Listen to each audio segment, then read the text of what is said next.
दोस्तों, क्या आप जानते हैं कि समंदर में जब एक व्हेल मछली मर जाती है तो वो कहाँ जाती है?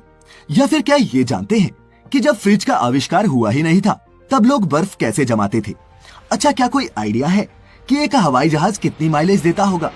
नहीं भी जानते तो क्या हुआ, इसीलिए तो आता हूँ मैं हर हफ्ते करने आपको कुछ नई, कुछ इंटरेस्टिंग इन्फॉर्मेशन से फैक्टिफाई। तो बैठ जाइए इत्मीनान से और बांध लीजिए अपनी अपनी कमर पेटियां। बिना एक भी पल और गवाए शुरू करते हैं आज का ये ऑसम सफर। 1। दोस्तों, क्या आप जानते हैं कि जब फ्रिज का आविष्कार नहीं हुआ था तब लोग बर्फ कैसे जमाते थे? अगर नहीं तो आपको जानकर हैरानी होगी कि जिन आइस क्यूब्स को आप बड़े ही शौक से अपनी कोल्ड ड्रिंक के ग्लास में एक एक कर डालते हैं, उस बर्फ का इतिहास सिर्फ 200 साल पुराना है। और उससे पहले लोग बर्फ जमाते नहीं थे बल्कि बर्फीले इलाकों से अपने लिए मंगवाते थे। इसकी शुरुआत सन 1806 में एक अमेरिकी फ्रेडरिक ट्यूडर ने की थी, जो औद्योगिक स्तर पर तालाबों और झीलों से बर्फ को काटकर इंसुलेटेड आइस बॉक्सेस में भरकर दुनिया भर में बेचता था। आने वाले दशकों में फ्रेडरिक ने अपने इस व्यापार के दम पर एक बड़ा व्यवसाय बना लिया। धीरे धीरे तकनीक विकसित हुई तो ऐसी बर्फ कंपनियां बर्फ ढोने की बजाय खुद ही बनाने लग गई और फिर 1930 का दशक आते आते घरेलू इलेक्ट्रिक रेफ्रिजरेटर भी पॉपुलर होने लगे। सन 1950 तक अमेरिका के कई ग्रामीण इलाकों में ये बर्फ पहुंचाई जाती रही, लेकिन धीरे धीरे फ्रिज के घर घर पहुंचने के साथ साथ ये सर्विस भी पूरी तरह से गायब हो गई। Fact number 2। दोस्तों, आपको सड़क पर चलने वाली कार और बाइक्स की माइलेज का तो अंदाजा होगा, लेकिन क्या आप जानते हैं कि एक हवाई जहाज कितनी माइलेज देता है? अगर नहीं तो पहले ये जान ले कि प्लेन में इस्तेमाल होने वाला ईंधन हमारी गाड़ियों में इस्तेमाल होने वाला पेट्रोल डीजल नहीं होता। ये खास तरह के एविएशन और जेट फ्यूल्स होते हैं जो इस बात पर निर्भर करते हैं कि प्लेन में इंजन किस तरह का लगा हुआ है और ये इंजन कितना बड़ा है। इस पर निर्भर करती है उस विमान से मिलने वाली माइलेज। उदाहरण के तौर पर अगर बात करें विशालकाय बोइंग 747 की, तो दोस्तों इनकी वेबसाइट के मुताबिक ये विमान 1 घंटे में 15,000 लीटर फ्यूल की खपत करता है, जिसका मतलब है कि हर सेकेंड लगभग 4 लीटर ईंधन की खपत। यानी कि अगर कोई फ्लाइट 10 घंटे लंबी है तब अपने टेक ऑफ से लैंडिंग तक ये प्लेन 1,50,000 लीटर फ्यूल खपा देता है। माइलेज की बात करें तो हर 1 किलोमीटर की यात्रा के लिए ये जहाज 12 लीटर के लगभग फ्यूल जला देता है, लेकिन 450 से ज्यादा यात्रियों को ढोने की क्षमता के चलते ये खपत भी किफायती ही साबित होती है। दोस्तों, इसके अलावा जब प्लेन रनवे पर होता है तब प्लेन के इंजन बंद होते हैं, जिस वजह से प्लेन पावर जनरेट नहीं करता और इस दौरान प्लेन में इलेक्ट्रिसिटी एक एक्सटर्नल सोर्स की मदद से, जिसे एजीपीयू कहते हैं, से प्रोवाइड करी जाती है। Fact number 3। दोस्तों, पृथ्वी का सबसे बड़ा स्तनपायी जीव धरती पर नहीं बल्कि पानी के अंदर रहता है। जी हाँ, ब्लू व्हेल का नाम तो आपने सुना ही होगा। 100 से 150 टन वजन का ये विशालकाय जीव 15 से 20 अफ्रीकन हाथियों के बराबर अकेला ही होता है।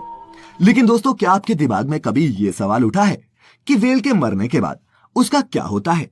माने कि किसी व्हेल की अगर मौत हो जाए तो उसकी डेड बॉडी आखिर जाती कहाँ है? अगर नहीं तो बता दूं कि जब भी किसी व्हेल की मौत होती है तब उसका शरीर समंदर के नमकीन पानी में सड़ने लगता है और इसी सड़न के कारण कभी कभी व्हेल के शरीर में बहुत सारी गैसेस भी बनती हैं, जिनकी वजह से वो पानी की सतह पर तैरती रहती है। फिर स्कैवेंजर्स और बैक्टीरिया व्हेल के शरीर पर लगा सारा मांस चट कर जाते हैं, जिसके बाद हड्डियों के अलावा कुछ भी नहीं बचता। दोस्तों, ये हड्डियां भी कुछ दशकों में सूक्ष्म जीवों की खुराक बन जाती हैं और समंदर पर राज करने वाली ये व्हेल मछली उसी समंदर के पानी में मिलकर खाक हो जाती है।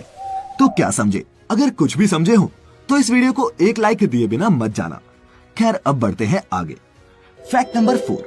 दोस्तों, आज जो प्रकृति का हाल हम देख रहे हैं उसे सोचकर लगता है कि भविष्य बेहद चुनौतीपूर्ण होने वाला है, लेकिन अगर हम अतीत के पन्ने फिरोल कर देखें तो कुदरत ने हमें अलग अलग समय पर यह चेताया है कि हम इंसान उसके आगे कुछ भी नहीं। दोस्तों, ये वाकया है सन 536 एडी का, यानी कि आज से लगभग 1500 साल पहले, जब आसमान में कुछ अजीब घटा। अचानक आई एक धूल की आंधी ने यूरोप, मिडिल ईस्ट और एशिया के कई हिस्सों को अंधकार में धकेल दिया। और दोस्तों, आपको जानकर हैरानी होगी कि धूल के इन बादलों ने दुनिया के एक बड़े इलाके को कुछ दिनों या फिर हफ्तों के लिए नहीं बल्कि पूरे 1.5 साल तक ढके रखा, जिससे 18 महीनों तक सूर्य की रोशनी इन इलाकों तक नहीं पहुंच पाई। इसका परिणाम ये रहा कि धरती का तापमान गिरने लगा, फसलें तबाह हो गई और आने वाले 1 दशक तक दुनिया के एक बड़े हिस्से में अकाल के हालात बन गए। ये सब कैसे हुआ, इसकी कोई वैज्ञानिक व्याख्या तो हमें नहीं मिलती, लेकिन कुदरत के आगे इंसान का अस्तित्व बौना है, ये बात हमें हमेशा याद रखनी चाहिए। Fact number 5।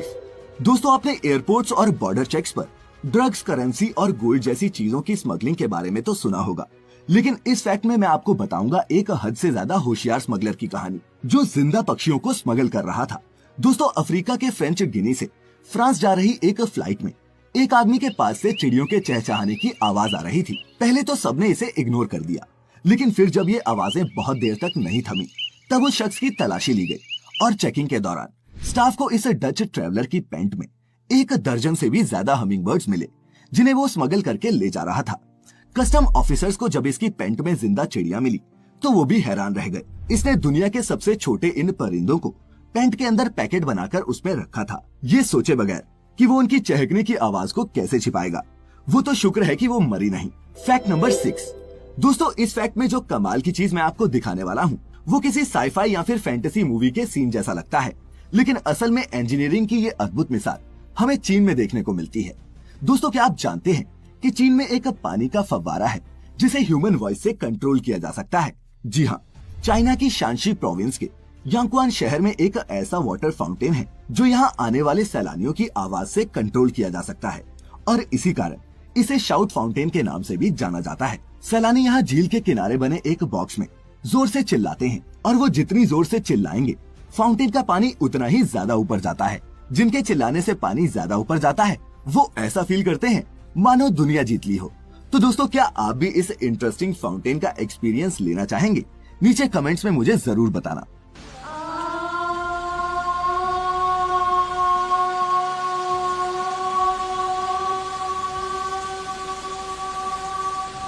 Fact number 7। दोस्तों, फलों के बारे में तो आप जानते ही होंगे कि जब भी वो पक जाते हैं तो अपने आप ही पेड़ से अलग होकर नीचे गिर जाते हैं। लेकिन आज मैं आपको बताऊंगा एक ऐसे फ्रूट के बारे में जो जब तक पेड़ पर लगा है तब तक पकता ही नहीं। जी हाँ दोस्तों, अमेरिका में पाया जाने वाला एवोकाडो नाम का ये फल अपने आप में यूनिक है, क्योंकि पेड़ से तोड़ने पर ये फल इथाइलिन प्रोड्यूस करता है, जिसके बाद ही ये खाने लायक पकता है। लेकिन अगर आप इसे पेड़ पर ही छोड़ दें तो इथाइलिन बनने का ये प्रोसेस शुरू ही नहीं हो पाता, और ये फल लंबे समय तक बिना पके उस पेड़ पर टंगा रहता है। साथ ही एवोकाडोस की शेल्फ लाइफ भी ज्यादा नहीं होती, इसीलिए इस फ्रूट को प्रिजर्व करने का सबसे अच्छा तरीका इन्हें पेड़ पर ही रहने देना है। जब भी जरूरत हो तोड़कर पका लो और मस्त सैंडविच में डालकर खाओ, है ना लाजवाब। Fact number 8। दोस्तों, जब तक टैंक और फाइटर प्लेन्स का आविष्कार नहीं हुआ था तब तक किसी भी युद्ध में कौन सी साइड जीतेगी ये तय होता था इससे कि किसके पास ज्यादा बड़ी और शक्तिशाली तोपें हैं।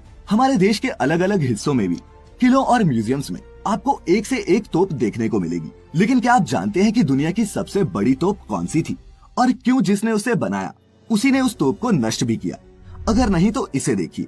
दोस्तों, इस विशालकाय गन का नाम है श्वेरर गुस्ताव, जो लेट 1930s में जर्मन्स ने डेवलप की थी। 47.3 मीटर लंबी और 11 मीटर चौड़ी ये तोप, आपको यकीन नहीं होगा कि जब असेंबल की जाती थी तब इसका वजन 1350 टन मापा गया था। ये तोप इतनी शक्तिशाली थी कि 7 टन तक के शेल्स को भी 49 किलोमीटर की दूरी तक फेंक सकती थी। लेकिन चूंकि ये एक रेलवे गन थी, इसीलिए इसे सिर्फ रेल की पटरी पर ही मूव किया जा सकता था, और ये उन इलाकों में प्रभावी नहीं थी जहां रेल लाइनें नहीं पहुंची थी। जर्मन्स ने इस तोप को इक्का दुक्का बार इस्तेमाल तो किया, लेकिन फिर सन 1945 में इसे उन्होंने खुद ही नष्ट कर दिया, इस डर से कि कहीं ये तोप सोवियत आर्मी के कब्जे में ना चली जाए। तो है ना दोस्तों, दुनिया की सबसे बड़ी तोप की ये कहानी अद्भुत। Fact number 9। दोस्तों, क्या आप जानते हैं कि गूगल अर्थ ऐप ने अमेरिका के फ्लोरिडा में एक 20 साल पुरानी डेथ मिस्ट्री को सुलझा दिया? जी हाँ, ये कहानी है विलियम मॉल्ट की, जो 7 नवंबर 1997 की शाम एक क्लब में पार्टी करके घर की ओर निकले थे, लेकिन फिर ना कभी वो देखे गए और न ही उनकी गाड़ी। फास्ट फॉरवर्ड लगभग 22 साल बाद अगस्त 2019 में जब एक आदमी गूगल अर्थ पर मून बेस सर्कल के नेबरहुड की तस्वीरें देख रहा था, पानी में उसे एक डूबी हुई कार दिखी, जिसे कंफर्म करने के लिए उसने इस इलाके में ड्रोन भी उड़ाया।